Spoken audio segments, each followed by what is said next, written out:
New Orleans Pelicans versus Orlando Magic. The Orlando Magic, off to a blistering 3-0 start, welcome the New Orleans Pelicans to the Kia Center in what promises to be one of the early season's most intriguing cross-conference battles. Orlando, currently atop the Southeast Division with an undefeated mark, faces a gritty New Orleans team, 2-1, that's navigating injuries but remains competitive in the loaded Southwest Division. The Magic are riding the confidence of 3 consecutive double-digit wins, while the Pelicans enter the contest looking to bounce back from a narrow 130-128 loss to Houston. With both teams seeking to solidify their early season identity, Saturday's matchup serves as a litmus test for how these rising squads stack up against legitimate playoff-caliber competition. The storylines diverge sharply. Orlando, led by Banchero and a dominant defense, looks like an emerging East contender, while New Orleans adjusts to new pieces and key injuries to Murray and Looney.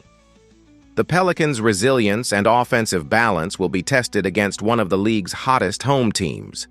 Offensively, the Pelicans have shown flashes of high-powered efficiency, scoring 127 and 107 points in their 2 wins. They've leaned on balanced production, with Brandon Ingram and Zion Williamson shouldering scoring duties and newcomer Carlo Matkovic providing energy in the paint when healthy. However, the absence of Murray, their two-way backcourt anchor, could leave them vulnerable defensively against Orlando's deep guard rotation. The Magic, conversely, have thrived offensively behind Banchero's dynamic playmaking and the sharpshooting of Desmond Bane, who has quickly found rhythm in his new uniform. Orlando has averaged 122 points over its first 3 games, with efficient ball movement and a top 5 ranking in assist-to-turnover ratio. The Magic enter in strong form, with convincing wins over Miami, Philadelphia, and another Heat rematch. Their balanced offense features 5 double-figure scorers, while Banchero and Wagner anchor a defense allowing just 106 points per game. New Orleans has been inconsistent. A composed win over Milwaukee contrasted by defensive lapses in shootouts against Houston and Miami, worsened by Murray's absence on the perimeter. The Magic's strong start has them leading the Southeast Division, just ahead of Atlanta and Charlotte. New Orleans sits mid-pack in the Southwest at 2-1, trailing unbeaten San Antonio and Houston. With the Spurs surging, the Pelicans can't afford back-to-back losses if they hope to stay close in the division and Western playoff race. Injuries remain a concern for New Orleans, with Looney out until November and Murray sidelined until January. Rookies Derek Queen and Matkovic are game-time calls, which could force a smaller lineup against Orlando's size. The Magic also have minor injuries. Suggs, Bane, and Wagner are day-to-day, but all are expected to play, keeping their rotation intact. X factors. Tempo and execution will decide this matchup. Zion must control the paint to free shooters, while Orlando's Suggs and Bane need to manage pace and avoid turnovers. Rebounding will also be key, with Valanciunas tasked to battle Orlando's physical frontcourt in Looney's absence. Expect a hard-fought, offense-driven contest with momentum swings dictated by defensive stops. Analytics slightly favor Orlando, with their plus 12.3 average scoring margin and home court advantage at the Kia Center. New Orleans' offensive firepower keeps them competitive, but their shorthanded lineup and inconsistent defense could prove costly down the stretch. The Magic extend their winning streak to 4 behind a balanced attack led by Banchero and Bane, while the Pelicans regroup for a crucial homestand next week. After analyzing both teams, my pick for this match is Orlando Magic winner. Drop your thoughts and predictions in the comments box. Washington Wizards versus Detroit Pistons. The Washington Wizards and Detroit Pistons square off in an early-season Eastern Conference matchup at Little Caesars Arena, where both teams aim to establish direction in the young 2025-26 campaign. The Wizards enter at 1-1, riding a bounce-back win over the Knicks, while the Pistons sit at 1-2, searching for stability after consecutive losses.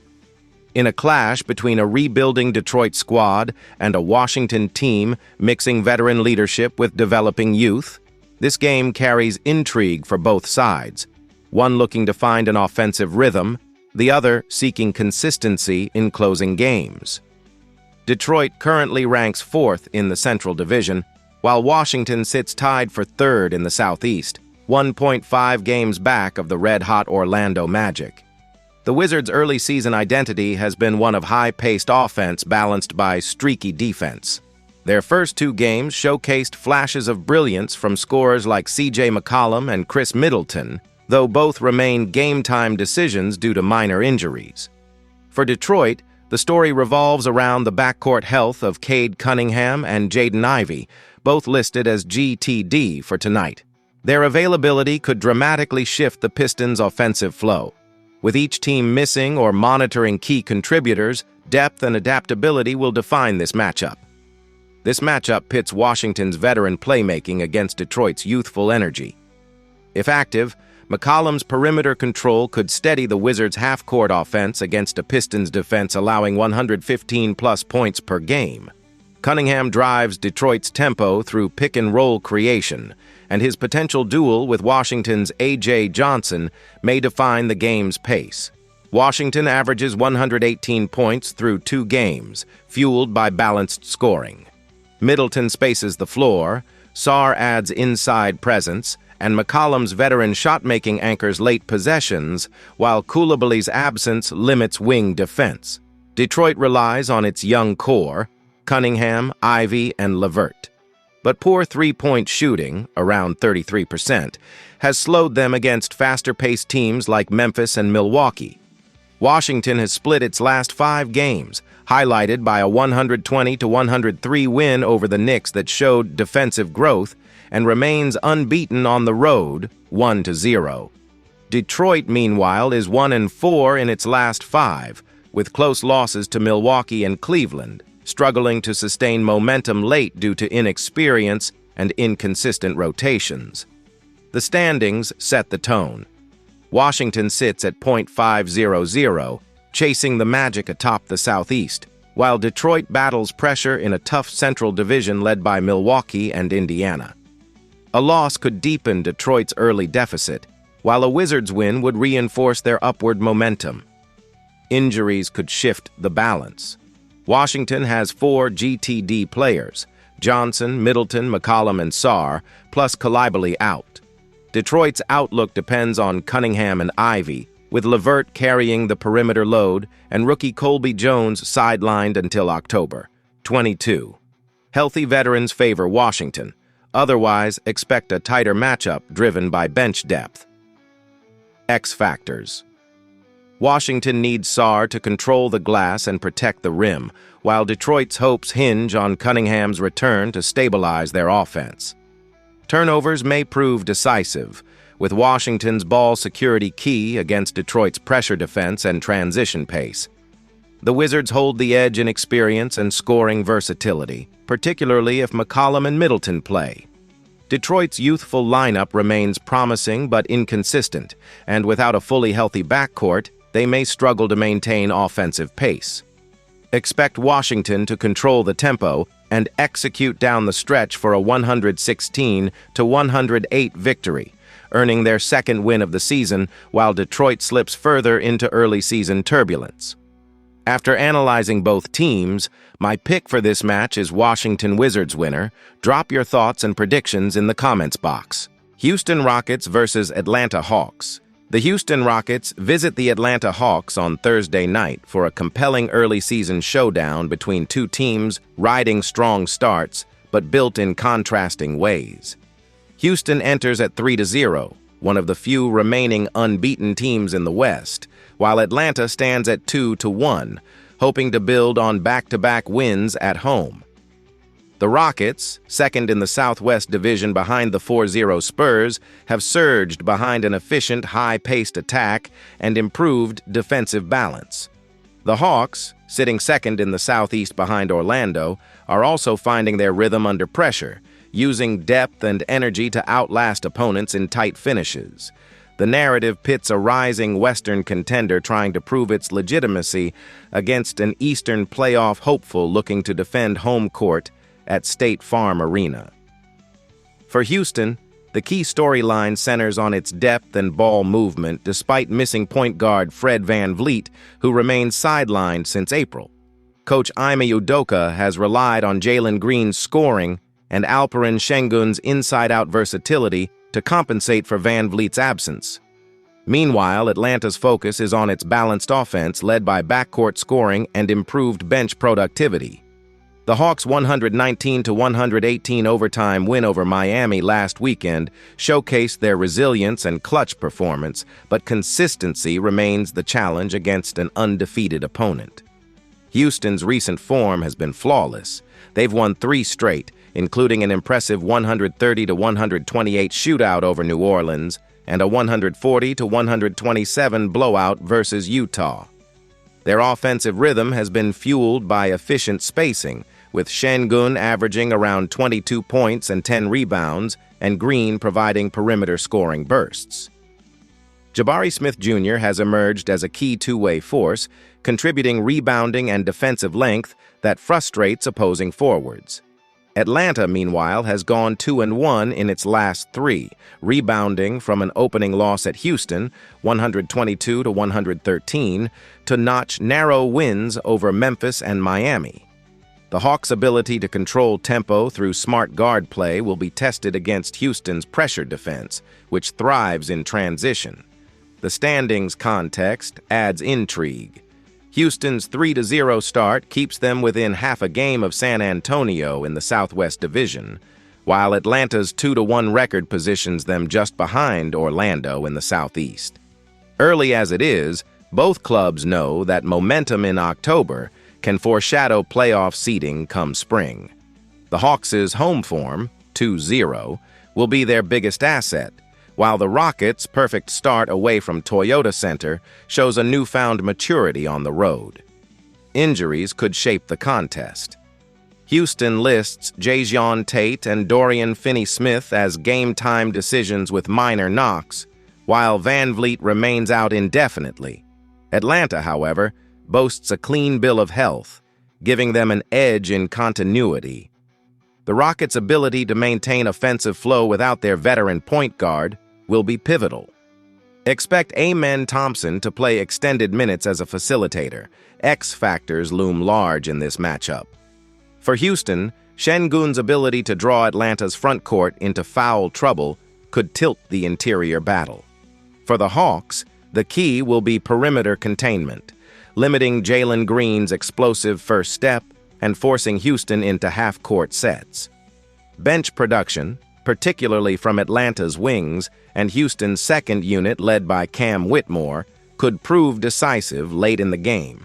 The Rockets' cohesion, fast start, and defensive rebounding should give them a slight edge, but Atlanta's home energy and late-game execution make this a potential thriller.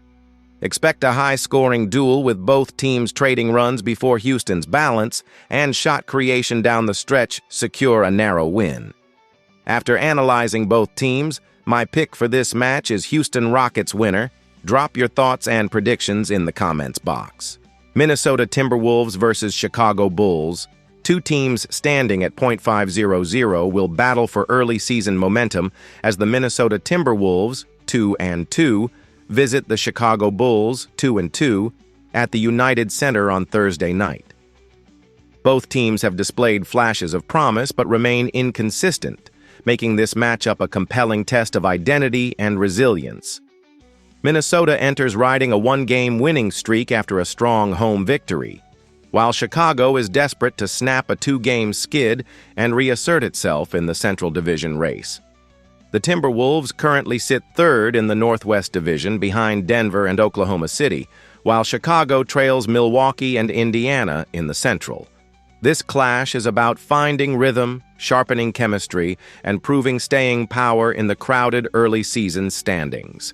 The Timberwolves' front court depth has been their backbone, anchored by Rudy Gobert and Julius Randle, both listed as game-time decisions but expected to play.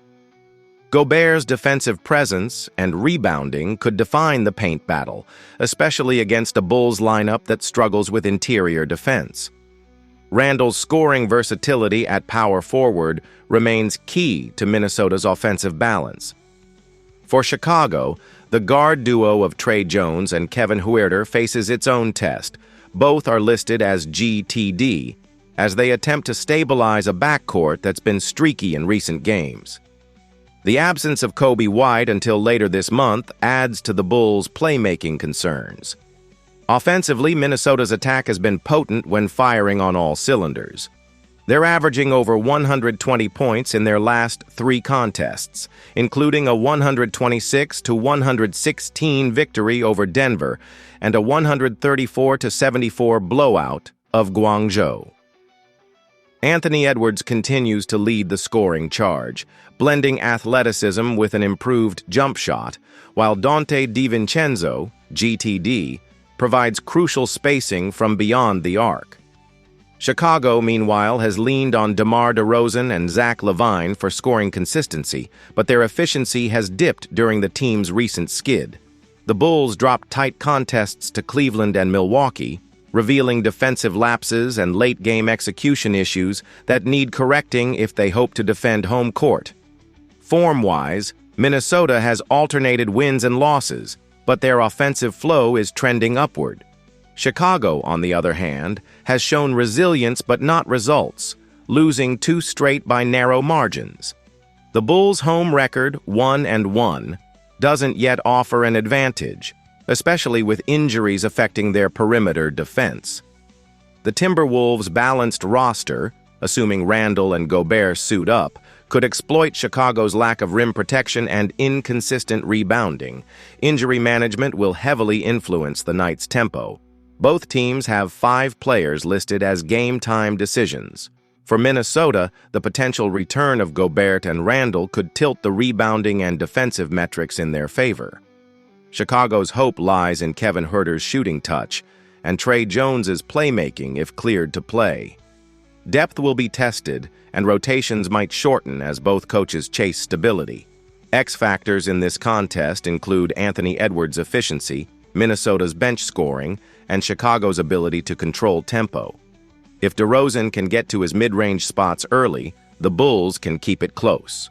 However, if Minnesota dominates the glass and transitions quickly, the Wolves' athletic edge may overwhelm Chicago's defense. Expect a competitive first half, but Minnesota's superior size and front-court health should prevail late. With Gobert anchoring the paint and Edwards driving the offense, the Timberwolves are better positioned to extend their win streak and climb the Northwest standings, while Chicago's inconsistencies may keep them hovering at .500 for now. After analyzing both teams, my pick for this match is Minnesota Timberwolves winner. Drop your thoughts and predictions in the comments box.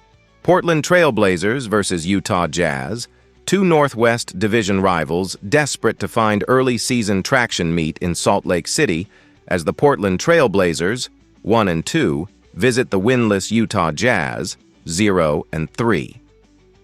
Portland, still searching for identity amid injuries and lineup experimentation, faces a Jazz squad struggling to close games despite flashes of promise.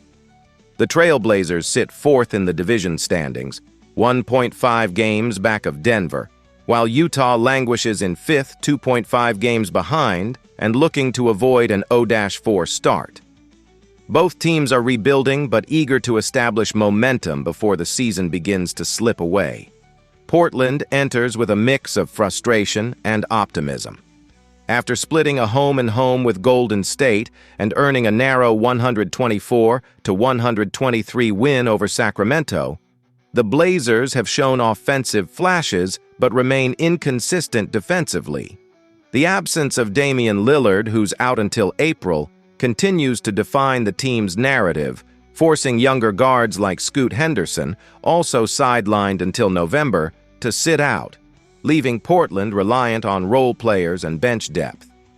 Meanwhile, Utah's start has been rockier, losing their first 3 games to Dallas, San Antonio, and Houston, all high-scoring affairs that exposed defensive lapses. Head coach Will Hardy's squad has yet to find the defensive identity that anchored them in previous seasons, allowing over 130 points twice already. The offensive matchup will hinge on tempo. Portland's perimeter play, led by Anthony Simons and Jeremy Grant, has carried much of the scoring load, with Simons averaging roughly 25 points, and Grant adding 20 with steady mid-range efficiency. The Blazers have shot the ball well in spurts, but lack consistent ball movement without their primary facilitators. Utah, on the other hand, has leaned on young guard Keontae George and veteran scorer Jordan Clarkson, both capable of heating up from deep. The Jazz have shown solid spacing and offensive rebounding, led by Walker Kessler, listed as a game-time decision, but turnovers and transition defense have been costly. Team form suggests Portland may hold the slight edge despite playing on the road. The Blazers' lone win came in a clutch performance that demonstrated poise in late-game scenarios, while Utah has faltered in similar moments, including an overtime loss to the Spurs. Both teams share a concerning defensive trend. The Blazers allow an average of 120 points per game, and the Jazz hover near 128. The difference may come down to execution in half-court sets and defensive rebounding. Injuries further complicate both lineups. Portland lists Matisse Thybulle and Toumani Camara as game-time decisions, both vital for wing defense, while center Robert Williams III remains out until late October. Utah has its own short-term concerns, with Kessler, Kyle Anderson, and rookie Isaiah Collier questionable, though all could return tonight. George Niang, sidelined until later this month, removes a key stretch forward option. Depth and bench play loom large. Portland's second unit, featuring Jabari Walker and Shaedon Sharpe, has been productive, contributing energy and perimeter defense, while Utah's reserves, led by Colin Sexton, have struggled with consistency. If Sexton can provide pace and scoring punch, Utah could stay close deep into the fourth quarter. The X factors in this matchup will be Portland's ability to contain Utah's dribble penetration and the Jazz's rim protection should Kessler play. If the Blazers continue to shoot efficiently from three and limit turnovers, their offensive balance could outweigh Utah's defensive issues. Conversely, if Utah can finally string together stops and capitalize on second-chance points, the home crowd could help them secure their first win. The Blazers' superior shot creation and steadier late-game composure should prevail, though Utah's young roster has the tools to surprise if their front court returns healthy. Expect a competitive back-and-forth contest that showcases two rebuilding teams still learning how to win. After analyzing both teams, my pick for this match is Portland Trail Blazer winner. Drop your thoughts and predictions in the comments box.